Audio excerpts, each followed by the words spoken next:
प्रेम अनुभूति का विषय है। जहाँ तक प्रेम पाने का संबंध है तो यह अत्यंत कठिन है, क्योंकि हम कोई भी वस्तु दे तो सकते हैं आसानी से, लेकिन लेना अपने बस में नहीं है।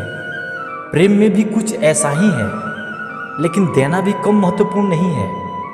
यदि हम प्रेम कर सकते हैं तो इसे देने में जो प्राप्ति होती है वह अनिर्वचनीय है। प्रेम पाने का अर्थ प्रेम करना ही है, लेकिन विडंबना यह रही है कि भिन्न भिन्न व्यक्ति प्रेम को अपने अनुसार परिभाषित करने का प्रयास करने लग जाते हैं, जिससे यह विकृत होने लग जाता है। क्या प्रेम की वास्तविकता इसी बात में निहित है कि वह मेरे साथ कितना दिन रहा? इसे हम प्रेम मानेंगे या आसक्ति? प्यार का सरोकार इसी बात से है कि हम उसके लिए कितना समय जाया करते हैं। क्या प्यार में प्रतिफल की आकांक्षा बेहतर होती है या शून्य प्रतिफल आधारित प्रेम की स्वीकारोक्ति होनी चाहिए? ढेर सारे सवालों का विडंबर हमारे जेहन में मंडराते रहते हैं, उलझते रहते हैं। इन्हीं के जवाबों में प्रेम को हमने देखा नहीं है तो स्वाभाविक ही है कि प्रेम एक मानसिक स्थिति है। प्रेम का कोई निश्चित रूप हो यह कहा नहीं जा सकता। प्रेम की अनुभूति सबके लिए अलग अलग हो सकती है। सबको अलग अलग तरह की क्रियाओं या मनोभाव में प्रेम का अनुभव हो सकता है। हालांकि प्रेम के वास्तविक मर्म को समझना ही मनुष्य को सच्चा प्रेमी बना सकता है। हम प्रेम करते हैं और अंतरात्मा में अवसाद लिए घूम रहे हैं, दुखों के सागर में गोता लगा रहे हैं, फिर हम प्रेम की अनुभूति कहाँ कर पाए? हे महामानव, आप बोलते हैं कि प्रेम ने मेरा जीवन निकृष्ट बना दिया, रातें तन्हाइयों में कटती है। ये कैसी विडंबना प्रतीत होती है। जब प्रेम आपके साथ है तो तन्हाई कैसी? और यदि तन्हाई हमारे रातों का नींद उड़ा दे तो प्यार है कहाँ? प्रेम तो सुकून देती है। प्रेम तो हमें वैराग्य, द्वेष, आपसी टकराव के दलदल से बाहर लाता है। प्यार पुचकारता है, फिर यह हमें तन्हाई भरे कंटीले बिस्तर पर कैसे धकेल सकता है?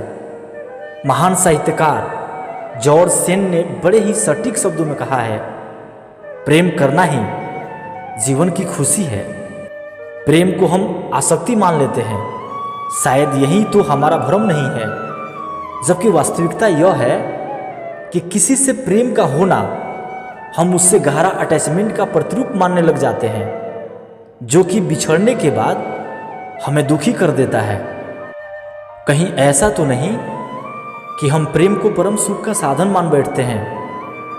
नतीजन हम महसूस करने लग जाते हैं कि प्रेम नहीं, हमें अवसाद रूपी भंवर में धकेल दिया है, और उसमें उलझकर प्रेम की परिभाषा बदलने पर आतुर हो जाते हैं।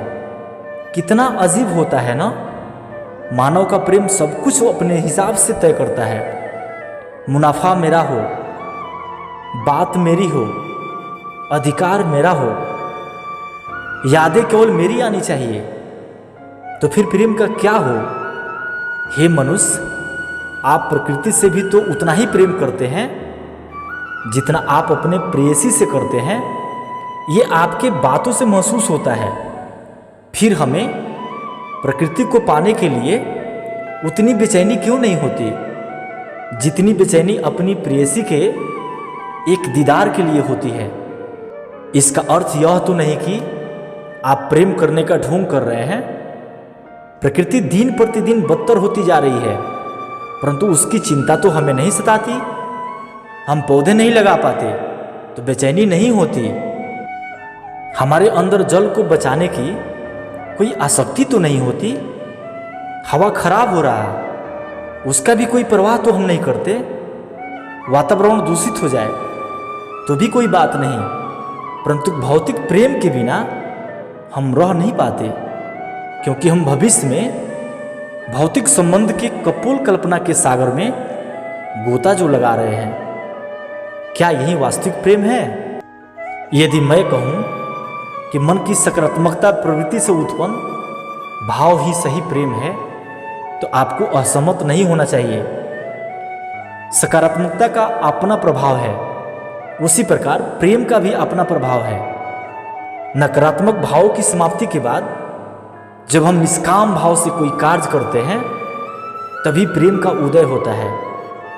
अर्थात वास्तविकता तो इसी बात में है कि हम निष्काम प्रेम करें, जिसकी न तो कोई शुरुआत हो और ना ही कोई समापन, जिसमें ना कुछ पाने की लालच हो और न ही कुछ खोने का डर। देने मात्र का नाम ही प्यार है। कुछ देने के बदले कुछ लेना तो व्यापार का ही स्वरूप होगा। यदि हम प्रेम के मर्म को समझ लें तो मन ना ही किसी पर दगाबाजी का आरोप लगाएंगे और न ही दोषारोपित होंगे।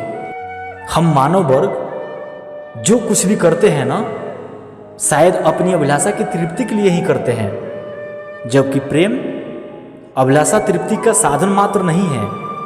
यह सर्वथा उपयुक्त होगा कि हम सत्य की संकल्पना से इतर ना हो। यही हम सबों के लिए मुफीद है। प्रेम को आसक्ति मान लेना प्रेम का कत्ल है, क्योंकि जहां से रिश्ता शुरू होता है वहां से प्रेम का स्वरूप धूमिल होना शुरू हो जाता है। आसान शब्दों में समझे तो प्रेम को रिश्ता से जोड़ना ही प्रेम का गला घोटना है, और उल्टे में हम प्रेम को ही कलंकित करने लग जाते हैं कि उसी ने मेरा गला घोटा है। शायद अपने प्रेयसी की सताती है, जिस पर काम वासना ज्यादा हावी रहती है, और बदनाम बेचारा मोहब्बत को कर दिया जाता है कि मोहब्बत ना करना चाह उसकी होती है, और जुदा प्रेम को कर दिया जाता है। मिली वो नहीं, और बेवफा प्रेम को साबित कर देते हैं कि प्रेम करना गलत है, जबकि सत्यता इस बात में है कि प्रेम गलत नहीं है, अपितु प्रेम करने का आपका अपना तरीका गलत है। बड़ी तफ्तीश की मैंने अपने विचारों के इस सागर में। अंतरात्मा ने पुकारा कि हे महामानव, मुझे मत छोड़ना, मुझे अपनाए रखना, वरना मैं बिखर जाऊंगा। किसी और से ना सही, अपने आप से प्रेम तो करोगे ही। यदि हाँ, तो तुम कभी दुख को तन्हा नहीं पाओगे। खुशी के तरानों को जीवन भर गुनगुनाओगे। किसी को साहित्य से प्रेम है तो किसी को कला से, किसी को संगीत से प्रेम की अनुभूति होती है तो किसी को नृत्य से। ये सब क्रियाएं आनंद का माध्यम, और जहां आनंद की प्राप्ति हो वही प्रेम। ध्यान रहे, यहां आनंद का संबंध भौतिक सुख से नहीं है, बल्कि मानसिक संतुष्टि से है। मैं ही प्रेम हूं, सद्भाव मैं ही हूं, सत्य हूं, आपके अंतरात्मा का विचार भी मैं हूं, आपका कर्तव्य हूं, आपका सत्कर्म मैं हूं, विश्व का सिरमौर हूं मैं। अतः मुझे प्रत्यक्त करने योग्य ना समझना और मुझे अपनाए रखना।